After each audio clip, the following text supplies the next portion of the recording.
இது ஃபர்ஸ்ட் மலேசியாவின் செய்திகள் உங்களுக்காக.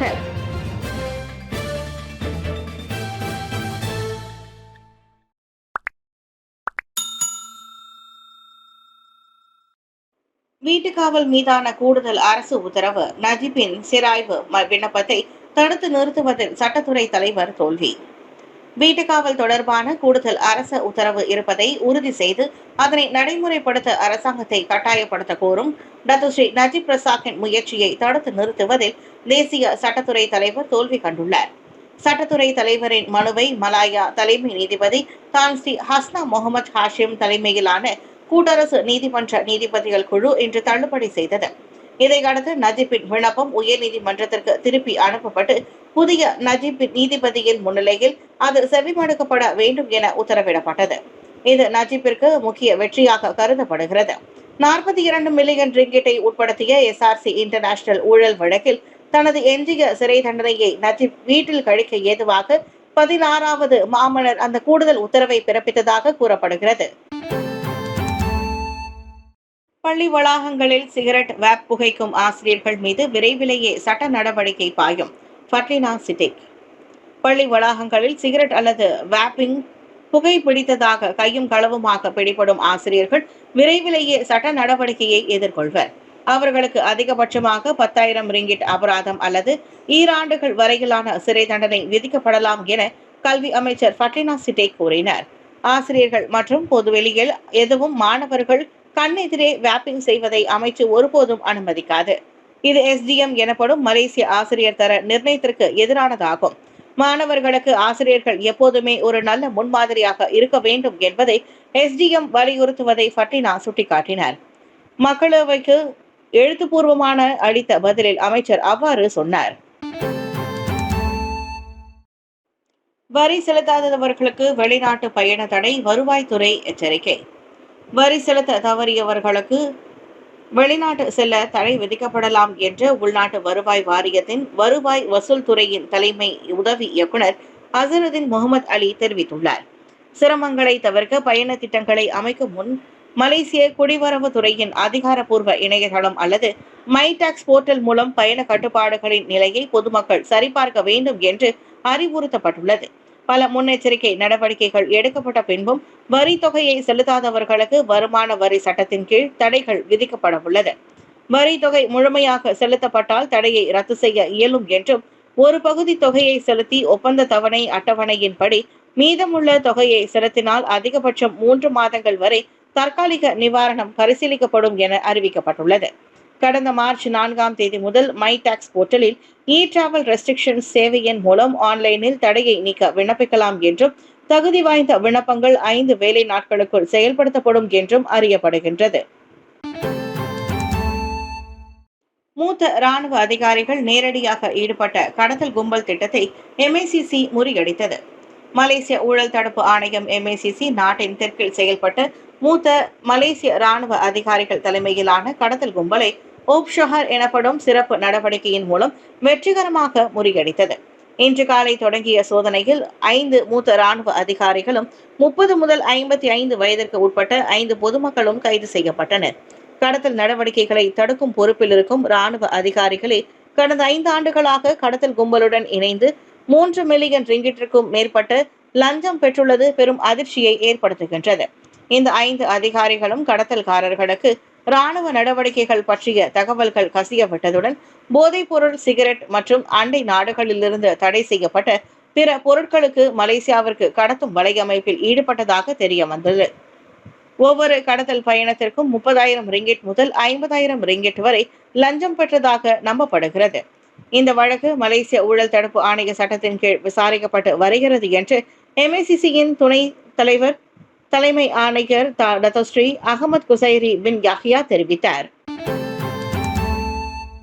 சிங்கப்பூர் பண மோசடி வழக்கில் பறிமுதல் செய்யப்பட்ட ஹெர்ம்ஸ் பைகள் மற்றும் தங்க கட்டிகள் ஏலத்தில் விற்கப்படும். சிங்கப்பூர் பண மோசடி வழக்கில் குற்றவாளிகளிடம் இருந்து பறிமுதல் செய்யப்பட்ட ஆடம்பர பொருட்கள் மற்றும் தங்க கட்டிகளை சிங்கப்பூர் அரசு விரைவில் ஏலத்தில் விற்பனை செய்ய உள்ளது. ஆலோசனை நிறுவனமான டெலாய்ட் 460க்கும் மேற்பட்ட ஆடம்பர பொருட்களும் 58 தங்க கட்டிகளும் ஒப்படைக்கப்பட்டுள்ளன. 2 ஆண்டுகளுக்கு முன்பு 3 பில்லியன் சிங்கப்பூர் டாலர் மதிப்பிலான பண மோசடி மற்றும் ஊழல் வழக்கில் பறிமுதல் செய்யப்பட்ட சொத்துகளில் உயர்தர ரியல் எஸ்டேட், ஆடம்பர கார்கள், ரொக்கத் தொகை ஆகியவை உள்ளடங்கும். மேலும் பறிமுதல் செய்யப்பட்ட பொருட்களில் ரிச்சர்ட் மில்லே மற்றும் பாத்தெக் பிலிப்பே போன்ற பிரபல பிராண்டுகளின் கை கடிகாரங்கள், ஜெட் நெக்லஸ், ஹார்ம்ஸ் கைப்பைகள், ஜப்பானிய கலைஞர் யாயோய் குசாமா வடிவமைத்த லூயிஸ் விட்டன் பைகள் ஆகியவை இடம்பெற்றுள்ளன. இந்த வழக்கின் பின் நடவடிக்கையாக உலகின் முன்னணி வங்கிகள் மீது சிங்கப்பூர் அரசு நிதி அபராதம் விதித்துள்ளது. மித்ராவின் தோல்வி அனைத்து இந்திய நாடாளுமன்ற உறுப்பினர்களின் தோல்வி. பெர்ஜத் சஞ்சீவன் சாடல். மித்ராவின் செயல்பாடு குறித்து நீண்ட காலமாகவே மக்கள் மத்தியில் அதிருப்தி நிலவுகிறது. அதனை மெய்ப்பிக்கும் வகையில் மித்ரா அதன் அடிப்படை நோக்கத்தை அடைவதில் தோல்வியடைந்துள்ளதாக கிளாந்து நாடாளுமன்ற உறுப்பினர் வி. கணபதி ராவ் தற்போது கூறியுள்ளார். இந்திய நாடாளுமன்ற உறுப்பினர்களின் இயலாமையால் ஏழை இந்திய மாணவர்கள், தனித்து வாழும் தாய்மார்கள் மற்றும் பின்தங்கிய குடும்பங்களுக்கு கிடைக்க வேண்டியவை கிடைக்காமல் உள்ளன. எனவே மித்ரா உருவாக்கப்பட்டது முதல் இதுவரையிலான அதன் கணக்கு வழக்குகளை தணிக்கைக்கு உட்படுத்த வேண்டும் என பெர்ஜத் கட்சியில் மலாய்க்காரர் அல்லாதோருக்கான பெர்ஜத்துவின் பிரிவின் துணைத் தலைவருமான சஞ்சீவன் கேட்டுக்கொண்டார். இலக்கிடப்பட்டவர்களுக்கு போய் சேராத மித்ராவின் அனைத்து திட்டங்களிலும் பட்டியலும் பகிரங்கப்படுத்தப்பட வேண்டும். அதே சமயம் இந்திய நாடாளுமன்ற உறுப்பினர்களின் வாக்காளர்களின் எதிர்பார்ப்புகளை பூர்த்தி செய்ய வேண்டும் என்றும் சஞ்சீவன் அறிக்கை வாயிலாக வலியுறுத்தினார். ஜாரா கைரீனா வழக்கு, பள்ளி முதல்வர், மூத்த உதவியாளர், வார்டன்கள் தற்காலிக இடமாற்றம். 13 வயது மதிக்கத்தக்க ஜாரா கைரீனா மகாதீரின் மரணம் தொடர்பான போலீஸ் விசாரணைகள் நிறைவடையும் வரை SMKA துன் டத்து முஸ்தபா பள்ளியின் முதல்வர், மூத்த உதவியாளர் மற்றும் அனைத்து வார்டன்களும் தற்காலிகமாக சபா மாநில கல்வித்துறைக்கு இடமாற்றம் செய்யப்பட்டுள்ளனர் என்று கல்வி அமைச்சு தெரிவித்துள்ளது. இன்று வெளியிடப்பட்ட அறிக்கையில் புக்கிட் அமான் காவல்துறை தலைமையகம் ஜாரா கைரீனா மரணத்தை விசாரிக்க சிறப்பு பணிக்குழு அமைத்ததை தொடர்ந்து இந்த நடவடிக்கை எடுக்கப்பட்டுள்ளது. இந்நிலையில் கல்வி அமைச்சர் சம்பந்தப்பட்ட அனைத்து குடும்பங்களுக்கும் நீதி கிடைக்க வெளிப்படையான மற்றும் விரிவான விசாரணை நடைபெறும் என நம்பிக்கை தெரிவித்துள்ளது. கடந்த ஜூலை 16ஆம் தேதியன்று 13 வயது ஜாரா கைரீனா தனது பள்ளி வளாகத்தில் உள்ள வடிகாலில் மயக்கமடைந்த நிலையில் காணப்பட்டது குறிப்பிடத்தக்கது. பின்னர் கோத்தகினவாலு மருத்துவமனைக்கு கொண்டு செல்லப்பட்ட மறுநாள் அவர் காயங்களால் உயிரிழந்தது அனைவருக்கும் பெரும் அதிர்ச்சியை ஏற்படுத்தியிருந்தது. தோழியை கழிவறைக்குள் அடைத்து காயப்படுத்திய 2 மாணவிகள் மீது நீதிமன்றத்தில் குற்றச்சாட்டு. கடந்த மாதம் கெடா சுங்கை பட்டாணியில் இடைநிலை பள்ளியின் கழிவறையில் சக மாணவியை அடைத்து வைத்து காயப்படுத்தியதாக 13 வயது மாணவிகள் இருவர் இன்று மாஜிஸ்ட்ரேட் நீதிமன்றத்தில் நிறுத்தப்பட்டனர்.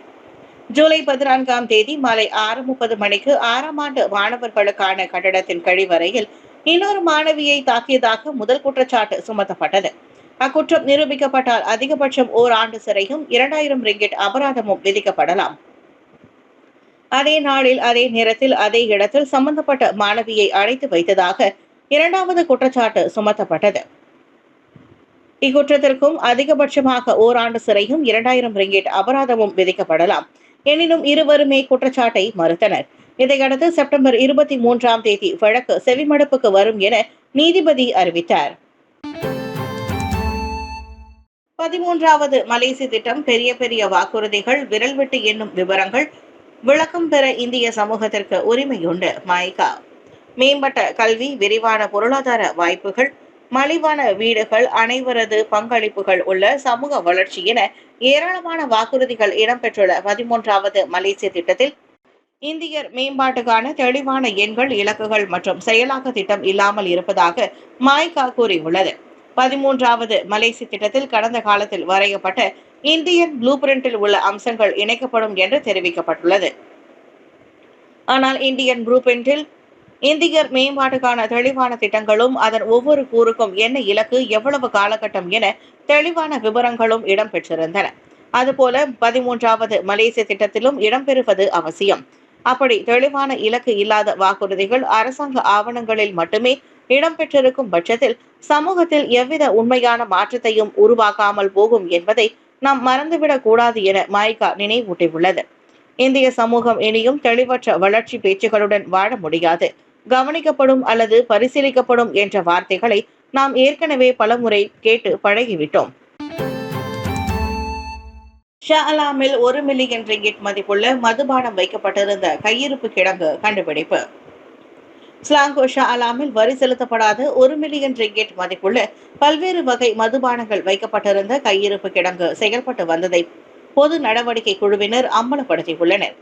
ஷா அலாமில் உள்ள ஒரு கிடங்கில் மேற்கொள்ளப்பட்ட ஒருங்கிணைந்த நடவடிக்கையின் மூலம் பல்வேறு வகையான பீர் மற்றும் இதர மதுபானங்கள் கண்டுபிடிக்கப்பட்டதாக உள்நாட்டு பாதுகாப்பு, பொது அமைதி மற்றும் பொது நடவடிக்கை பிரிவின் துணை இயக்குநர் டாக்டர் முகமது சுஸ்ரீன் முகமது ரோடி தெரிவித்தார். ஷா அலாம் குற்றப்புலன் விசாரணை துறையின் உதவியோடு புக்கிட் அமான் பொது நடவடிக்கை பிரிவின் தலைமையகம் மற்றும் ஷா அலாம் மாநகர் மன்றம் ஆகியவற்றின் ஒத்துழைப்போடு இந்த நடவடிக்கை மேற்கொள்ளப்பட்டது. 38 மற்றும் 63 வயதுடைய உள்நாட்டை சேர்ந்த இருவருடன் 29 வயதுடைய மியான்மர் பிரஜையும் இந்த நடவடிக்கையின் போது கைது செய்யப்பட்டனர். மேலும் 10 டன் லோரி, 57,816 டின்களில் அடைக்கப்பட்ட மதுபானங்கள், 4 கை தொலைபேசிகள் ஆகியவை பறிமுதல் செய்யப்பட்டன. இவற்றின் மொத்த மதிப்பு 12,32,966 ரிங்கிட் ஆகும். மேலும் அந்த கிடங்கிற்கு 2000 ரிங்கிட் அபராதத்தை கொண்ட குற்றப்பதிவு நோட்டீஸ் ஒன்றையும் ஷா அலாம் மாநகர் மன்றம் வழங்கியது.